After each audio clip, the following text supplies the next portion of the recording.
Bonjour à tous et bienvenue dans ce nouveau vidéo Otaku, je m'appelle Ame, je suis là pour vous présenter toutes les sorties manga au Québec chaque semaine. Encore un très beau programme aujourd'hui, très diversifié, puis avec des rééditions, avec des nouveautés qu'on attendait depuis longtemps, une nouvelle série d'un auteur très connu. Donc vous allez voir un très beau programme et je commence sans plus tarder.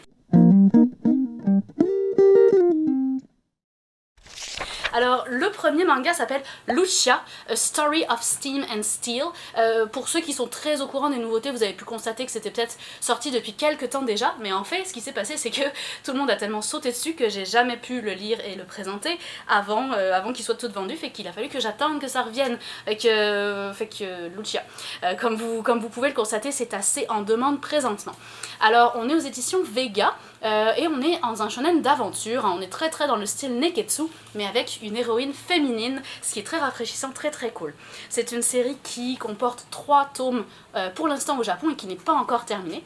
Alors, dans Lucia, on va suivre Lucia tout simplement, qui est une jeune noble qui vise le titre de chevalier. Ça se passe dans une Pologne médiévale, médiévalo-steampunk, un peu rétro, un peu technologique et futuriste, fait qu'un beau mélange. Lucia, pour atteindre son rêve de devenir chevalier, elle est équipée en fait de 2 bras mécaniques qui lui permettent de se battre dans des joutes ultra violentes. Donc on va mélanger un peu armure, les rouages, la vapeur, et Lucia va donc arriver avec ses compétences à se faire une petite renommée, tout simplement parce qu'elle est la seule à se battre à main nue grâce à ses bras mécaniques, quand les autres combattants utilisent plus souvent des armes. Le problème, c'est que ses plans vont tomber à l'eau, alors qu'elle va perdre l'un de ses bras face à un champion. Donc à ce moment-là, elle veut à tout prix retourner sur le ring, hein. Enfin sur le ring, c'est pas un ring, c'est pas de la boxe, mais disons sur le champ de bataille. Et puis elle va partir à l'aventure en fait avec son partenaire, son mentor si on veut, pour trouver un moyen de réparer son bras manquant et de gagner en puissance. Par contre, ça risque d'être évidemment plus compliqué que prévu. Alors on est dans du shonen Neketsu, hein, donc on peut prévoir un développement quand même relativement classique de Neketsu, avec une héroïne qui va devenir de plus en plus forte, puis qui probablement va surmonter les épreuves afin de devenir même encore plus forte que ce qu'elle avait pensé. Alors le contexte médiéval est vraiment très cool. Et puis, comme je le disais, il y a un mélange entre des armures médiévales puis de la technologie steampunk qui est vraiment intéressant. Je suis vraiment curieuse de savoir ce que ça va donner par la suite. Honnêtement, au niveau graphisme, c'est bien fait, c'est relativement simpliste mais bien fait, comme vous pouvez le voir sur ces deux grandes pages, sur ces 2 dessins pleine page plutôt. Vraiment très prometteur. Donc c'est vraiment dans le style de Last Man. La prémisse pourrait vous faire penser à Levius, mais attention, ça s'adresse quand même à un public plus jeune. Ou si vous aimez tous les shonen dans l'univers steampunk, vous allez probablement aimer ça. Donc c'est Lucia, A Story of Steam and Steel.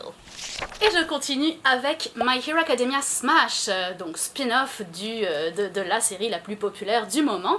On est bien évidemment aux éditions Ki-hoon. C'est un shonen vraiment humoristique, c'est une parodie en fait de My Hero Academia. Petite série qui va se terminer en 5 volumes. Et vous allez voir que c'est vraiment fait comme des yonkoma en fait, donc des gags en 4 cases qui se lisent vraiment comme ceci, donc de haut en bas, donc des petits gags en 4 cases mais qui finalement en fait font un gag à chaque fois qu'on termine la 4e case, mais ça finit par faire une continuité de gag en gag. Donc on va retrouver All Might avec avec son physique différent, celui de quand il perd ses pouvoirs, hein, bien sûr, et où il est un peu façon chibi, Deku qui va accomplir le rêve américain, les héros de la série en version féminine. On va retrouver aussi All Might en Père Noël. Donc c'est un petit manga de gags qui élabore vraiment plein de gags hautement improbables. C'est une lecture qui est simple, qui est agréable. On est vraiment ici pour rigoler. Ce sont des gars qui sont très épisodiques, mais comme je le disais, il y a quand même des raccords entre eux. Alors c'est sûr que ça demande quand même une bonne connaissance de My Hero Academia, donc si vous êtes un fan de My Hero Academia, vous allez probablement adorer ça. Si vous n'avez jamais lu la série, probablement vous allez vous dire d'où ça sort. Si vous connaissez la série mais pas forcément très bien, vous allez probablement apprécier aussi, au moins pour les petits gags qui ne demandent pas de connaissance du manga en particulier. Donc, petite lecture détente sans trop de complexité mais bien drôle, My Hero Academia Smash. Et je continue avec un light novel qui s'appelle La Cité des Brumes oubliées, et non pas des brunes, comme j'avais écrit sur mon pense-bête. Alors La Cité des Brumes oubliées, c'est un one-shot, très très fin, hein, ça se lit très très vite, pas vraiment d'illustration par exemple, à part au tout début. Et puis ce qui est très spécifique, c'est que c'est le roman qui a inspiré Hayao Miyazaki pour son grand chef-d'œuvre, Le Voyage de Chihiro, ou plutôt Spirited Away, comme on le connaît ici au Québec. Donc vraiment, si vous avez envie de découvrir la genèse derrière le chef-d'œuvre, c'est un petit light novel très sympathique qui se lit très vite. Donc La Cité des Brumes oubliées. Et ici j'ai un autre livre plus informatif, QCM Assimile 280 tests de japonais, sont vraiment des questionnaires à choix multiples qui vous permettent de vous entraîner en japonais. Alors il y a plein de modules différents, on est chez l'éditeur Assimile, hein, donc c'est un éditeur qui est spécialisé dans l'apprentissage des langues, ils savent très très bien ce qu'ils font. Honnêtement, je pense que je vais me le prendre pour réviser vite fait mon japonais de temps en temps. Donc c'est vraiment des petites questions avec des réponses à choix multiples, autant sur le vocabulaire que sur la construction de phrases, que sur les verbes, que sur les particules, que sur l'écriture également, les kanji et tout ça. Fait que c'est très très bien fait, il y a des choses où on complète des phrases, il y a des choses où on choisit les réponses. Honnêtement, un très très joli livre, qui est surtout écrit en fait en hiragana et en katakana, à part la partie sur les kanji évidemment. Mais sinon, c'est quand même un niveau assez basique parce que vous n'avez pas besoin de connaître des kanji pour répondre à ce test. Donc c'est les QCM de Assimile 280 tests de japonais. Et mon manga suivant s'appelle, c'est un peu spécial vous allez voir, Shit Chofu. Chofu en japonais ça veut dire un chauffeur, hein. Et puis souvent on l'utilise plus pour dire un chauffard même. On est aux éditions Lézard Noir et c'est un seinen humoristique que moi je classerais dans ma catégorie WTF. C'est un one-shot à composer de petites histoires courtes. Alors dans Shit Chofu on va nous présenter des histoires de vie. Des situations malaisantes au possible. Alors on va retrouver un homme qui est complètement perdu dans sa vie, un plat composé de tacos au serpent, un exhibitionniste qui aime les canons de revolver. Ce sont toutes des histoires complètement décalées, sans aucune censure, vraiment dans les situations les plus crues qu'on peut retrouver. Et puis, toutes ces histoires vont donc nous plonger dans une lecture malaisante et dérangeante. C'est vraiment l'effet qui est recherché par l'auteur, hein, clairement. On est toujours tiraillé entre refermer le livre ou lire la prochaine histoire parce qu'on a envie de savoir ce qui va se passer. On a aussi envie de savoir jusqu'où l'auteur peut se rendre, jusqu'où est-ce qu'il peut nous amener dans le chaos de ce recueil. Donc on est vraiment toujours un peu perdu, on cherche de la logique là où il n'y en a pas forcément, on se demande si l'auteur a une certaine logique derrière. Donc c'est vraiment un ovni du genre qui remplit magnifiquement sa fonction si vous aimez tout ce qui est décalé. Donc par exemple Mitokon Armageddon, hein, ou Gerexes, ce genre de seinen vraiment complètement à part, qu'on a de la difficulté à classer où que ce soit. Donc Shit Chofu. Mon livre suivant, ce n'est pas un manga, mais c'est un livre de recettes. Je vous avais déjà présenté un livre similaire, alors ça s'appelle Les recettes du monde dans les films d'animation. On avait déjà vu les recettes de Ghibli, ou les recettes des films d'animation, mais pas les recettes du monde, fait que c'était plutôt des recettes occidentales. Là, on va retrouver des recettes vraiment asiatiques, africaines, latino, bref, un petit peu de tout.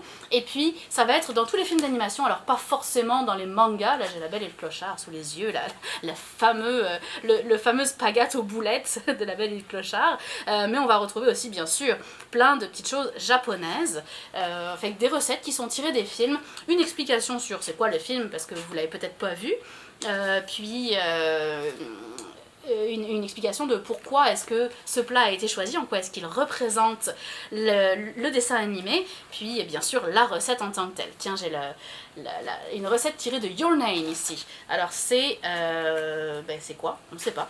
Ah c'est bien, il n'y a pas les titres. Si, il y a les titres, des pancakes, voilà. Des pancakes de Your Name. Donc ça s'appelle Les recettes du monde dans les films d'animation et c'est un très joli livre. Allez, j'y vais avec une réédition que j'attendais énormément parce que, comme le livre n'était pas disponible depuis longtemps, je n'avais jamais eu l'occasion de le lire. Et c'est Midnight Secretary. Mais je suis bien contente que la réédition ait eu lieu, de pouvoir enfin pu découvrir ce grand classique du shoujo gothique. Donc Midnight Secretary, on est chez Soleil, c'est écrit par Omi Tomu, qui est aussi l'auteur de Midnight Wolf, de Flower for Seri, de Dark Sweet Nightmare, énormément de shoujo, souvent gothique, souvent assez mature. Elle excelle vraiment dans le genre, et ici c'est vraiment sa série phare, donc si vous ne l'avez pas encore lu, n'attendez plus. C'est une série qui est terminée en 7 tomes au Japon, en tout cas pour cette nouvelle réédition qui, vous le voyez, est plus grande, plus épaisse, avec une thématique principale sur les vampires. Évidemment, on est en gothique, mais ça valait le coup d'être précisé pareil. Alors avec ses cheveux noués et puis ses lunettes, son attitude très sévère, très carrée, notre héroïne Kaya, elle a réussi à décrocher une job de secrétaire qu'elle voulait. Elle a l'air très sérieuse, mais peut-être un peu trop sérieuse.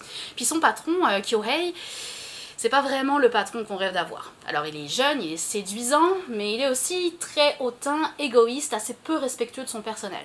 Pourtant Kaya est extrêmement dévouée, hein. Elle a décidé de se dévouer corps et âme à son patron. Même lorsqu'elle va découvrir le secret de Kyohei. Vous aurez bien compris, puisqu'on a parlé de vampire, Kyohei est bien évidemment un vampire. Alors il y a une relation qui va se développer entre l'un et l'autre dans un espèce de jeu qui va mêler haine et passion, et un jeu de séduction un petit peu dangereux. Alors on est vraiment dans un style un peu old school, années 90, très ancré dans le gothique. Sans aucun doute ça plaira aux fans du genre, mais même si vous ne connaissez pas vraiment le style gothique et que vous avez envie de vous y atteler, Midnight Secretary, honnêtement, c'est une des plus belles lectures que vous pouvez faire dans le genre. Le début est assez lent, mais en même temps ça nous permet de se dire ok, finalement est-ce que c'est vraiment un vampire ou quoi. Ça prend quand même du temps avant qu'on sache quel type de relation nos deux personnages vont avoir. Mais par contre, après ça, la relation va se développer quand même assez vite, va devenir très mature, hein. Je précise que c'est réservé à un public quand même 16 ans et plus. Donc c'est une relation qui est vraiment très prenante, hein. On a tout de suite envie d'être à la place de l'héroïne, on va pas se le cacher là, arrêtons de tourner autour du pot. Donc si vous aimez les autres œuvres de l'auteur, c'est sûr que vous allez aimer Midnight Secretary. Je suppose que pour la plupart d'entre vous, vous l'avez déjà lu si vous connaissez l'auteur, vu que c'est son œuvre phare, mais vraiment, je le répète, c'est une très belle œuvre pour commencer le shoujo gothique et un peu un incontournable quand même. Donc Midnight Secretary, la réédition. Je continue avec un autre livre informatif un peu dans le format des recettes du monde, c'est l'hommage à Satoshi Kon, ce réalisateur génialissime, un monument du cinéma d'animation japonais. Donc Satoshi Kon qui est le réalisateur de Paprika, de Millennium Actress, de Tokyo Godfathers qui est un de mes films d'animation préférés. Donc tout un magazine, c'est un livre mais vraiment à couverture souple sous forme de magazine, qui est magnifiquement fait et qui nous permet de découvrir l'œuvre complète de Satoshi Kon. Sachez que Satoshi Kon, en plus d'être un réalisateur, est aussi un mangaka de talent. Qu'il a inspiré énormément de générations, que ce soit de réalisateurs ou de mangaka. Vraiment, c'est un monument à découvrir absolument si vous aimez vous cultiver sur la pop culture japonaise. C'est un incontournable, clairement. Hommage à Satoshi Kon. J'ai ici un petit coffret qui est très sympa. C'est le coffret qui s'appelle Les Sensei de Naruto. Je suis désolée, il est sous plastique, je pourrais pas vous l'ouvrir aujourd'hui, mais comme vous voyez, il est assez sympathique. Alors, Les Sensei de Naruto, donc on va y retrouver les 2 premiers light novels de Naruto qui étaient parus il y a quelques années déjà. Donc, le roman de Jiraiya et le roman de Kakashi, dans un petit coffret qui est très sympa. Il coûte pas plus cher, c'est ça qui est cool, hein, que vous achetiez les light novels séparés ou dans le coffret, bah, c'est vraiment le même prix, fait que c'est assez le fun. Donc le coffret des Sensei de Naruto est ici, il est disponible. Et je continue avec l'histoire de l'empereur Akihito. Qui est un one-shot aux éditions Vega. Alors c'est un seinen historique, on est vraiment purement ancré dans le style historique. C'est écrit et dessiné par un duo d'auteurs qui sont tous les deux très connus. Alors le scénariste, c'est le scénariste de Empereur du Japon, qui suivait non pas Akihito mais Hirohito, donc un des empereurs qui a régné avant Akihito. Et le dessinateur c'est Usamaru Furuya qui a des styles toujours très différents en fonction de ce qu'il dessine. C'est ça qui est impressionnant avec lui. Il a fait Samurai Bamboo, il a fait notre Ishikari Club, il a fait Je voudrais être tué par une lycéenne. C'est 3 œuvres qui sont extrêmement différentes, puis là on entre dans quelque chose de encore différent qu'il n'avait jamais touché.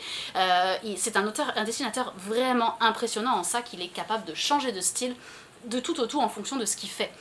Donc comme je le disais, c'est un one-shot.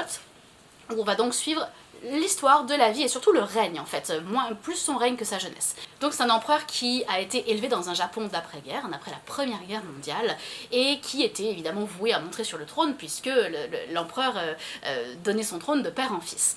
Alors c'est basé vraiment sur une biographie ultra documentée, on va découvrir quel est le rôle de l'empereur au Japon, qu'est-ce qu'il représente pour les Japonais, et puis découvrir la vie de cet empereur Akihito qui est finalement l'avant-dernier empereur, puisque, fun fact, Akihito, enfin fun fact ou pas fun, mais en tout cas un fait notable à noter, c'est que Akihito est le premier empereur de toute l'histoire du Japon à avoir abdiqué. C'est vraiment sans précédent en fait. En 2016, il a annoncé qu'il se pensait trop âgé pour remplir efficacement ses fonctions d'empereur et qu'il souhaitait passer la main à quelqu'un de plus jeune. Et c'est quelque chose qui ne se faisait pas du tout normalement. Fait quelqu'un qui a quand même vraiment bouleversé l'histoire et de façon récente. Donc on est vraiment plongé en plein dans l'histoire du Japon d'après-guerre et à la fois, même si c'est très historique, il y a un côté très très émotif là-dedans. Fait que vraiment une très très belle production ici pour tous ceux qui aiment l'histoire japonaise, donc l'histoire de l'empereur Akihito. Et je continue dans un style bien différent avec Flow. Flow, on est chez Kana, on est en seinen, donc livre quand même adulte, plutôt axé art et société, je dirais plutôt très intimiste, hein, très psychologique, philosophique. L'auteur, c'est l'auteur de Mushishi ou de Underwater qui fait ça. Vous allez reconnaître le style, puis vous allez aussi reconnaître un peu les thématiques qui reviennent et qui sont assez similaires. Ça va être une série courte qui va être terminée en 3 volumes, où on suit les flows, qui sont des événements qui sont intimement liés aux sentiments humains. Alors c'est des événements qui se produisent un peu n'importe où, n'importe quand, ça peut durer des minutes, des semaines, des mois, des années, et puis ça vient perturber la vie des humains dans un sens ou dans un autre. C'est très compliqué à expliquer, hein, il faut vraiment lire le manga pour comprendre vraiment ce que c'est que les flows. Et notre héros, Hirota, en a fait son métier. Donc accompagné par une jeune enquêteuse, alors que lui a beaucoup plus d'expérience. Ils vont parcourir tous les deux le pays pour faire la chasse aux flots, et en fait s'en débarrasser afin qu'ils ne perturbent pas trop la vie des humains. Bon, le problème c'est que pour la petite Shima, ça s'avère d'être aussi un moyen de résoudre son propre problème. Fait qu'il va y avoir quelque chose de très émotif qui va entrer là-dedans, alors que normalement il faudrait essayer de se débarrasser un peu de ses émotions pour être capable de se débarrasser du flow. Donc elle est vraiment... En fait, elle est prisonnière d'un corps d'enfant, on va l'apprendre très très rapidement, et elle cherche à retrouver le flow qu'il a touché pour retrouver son corps d'adulte. On a une ambiance très très tranche de vie et à la fois très très fantastique, hein, qui nous charme énormément à la lecture. Les émotions humaines sont vraiment mises en avant d'une manière très très touchante. On est vraiment dans le même style que Mushishi, donc si vous avez aimé Mushishi, vous allez probablement aimer ça. Et il y a une touche un petit peu plus moderne qui est assez sympathique aussi. Donc c'est Flow. Et toujours chez Kana, mais dans un style bien différent, ça faisait longtemps qu'on n'en avait pas eu. Alors ça s'appelle De nous il ne restera que des cendres. Comme je le disais, on est chez Kana, mais dans leur label Big Kana, donc pour les œuvres un petit peu plus matures. On est en seinen policier, c'est vraiment un pur thriller, et c'est une série qui va être terminée en 4 volumes seulement. Alors, on suit Yu, qui est une tueuse professionnelle. C'est la jeune femme de la couverture ici. C'est la reine du déguisement et de la mise en scène.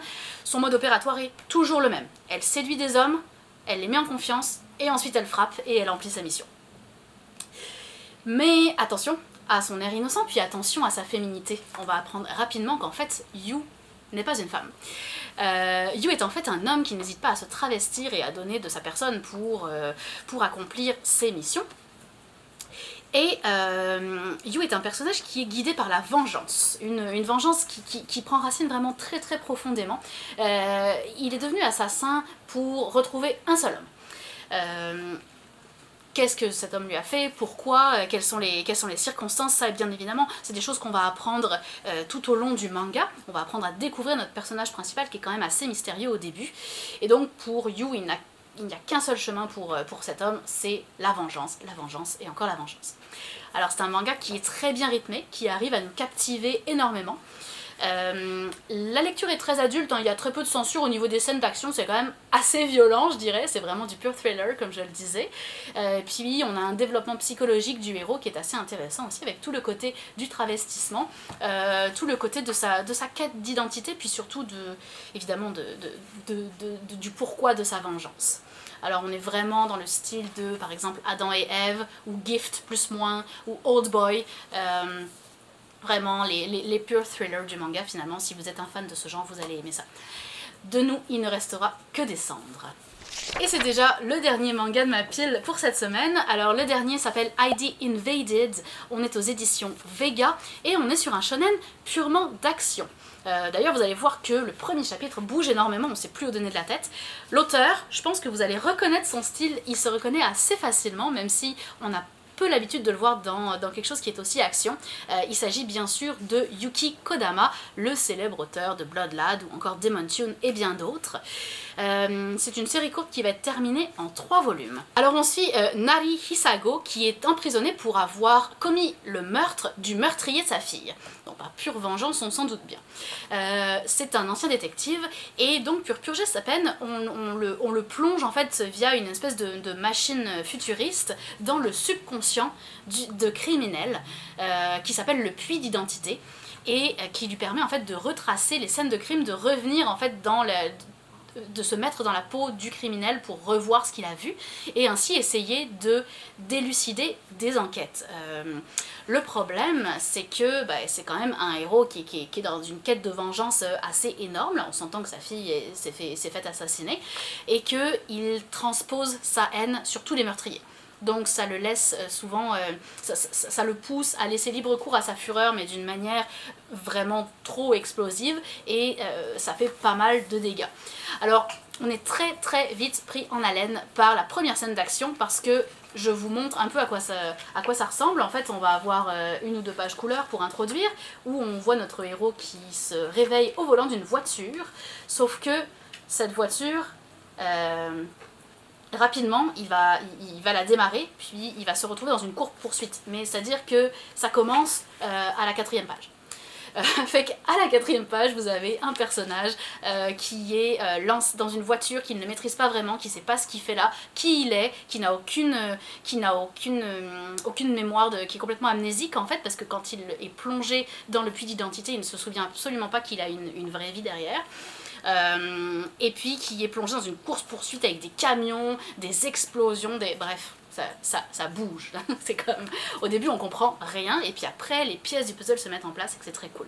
Le côté très futuriste aussi plaira aux fans de science-fiction. Donc si vous allez aimer ça, si vous avez aimé par exemple Psycho Pass ou Sukedachi Onin, évidemment les autres œuvres de l'auteur, bien que ce soit vraiment plus mature et vraiment plus action que ce qu'il fait d'habitude. Et c'est donc ce qui va conclure mon vidéo pour aujourd'hui. Alors comme d'habitude je termine avec mes tops et mes flops. Je n'ai pas de flop cette semaine, j'ai vraiment aimé toutes mes lectures. Et d'ailleurs j'ai eu de la misère à choisir un top parce que j'aurais voulu tout mettre dedans. Alors j'avais De Nouveau Restera que des cendres, j'avais Lucia, j'avais ID Invaded. Finalement j'ai fini par en choisir 2. C'est Midnight Secretary puis l'histoire de l'empereur Akihito, qui sont vraiment pour moi les deux meilleures lectures de la journée, mais honnêtement tout était vraiment très bon. Fait que sur ce, je vous souhaite une bonne soirée et on va se retrouver la semaine prochaine pour plus de nouveautés manga. Salut!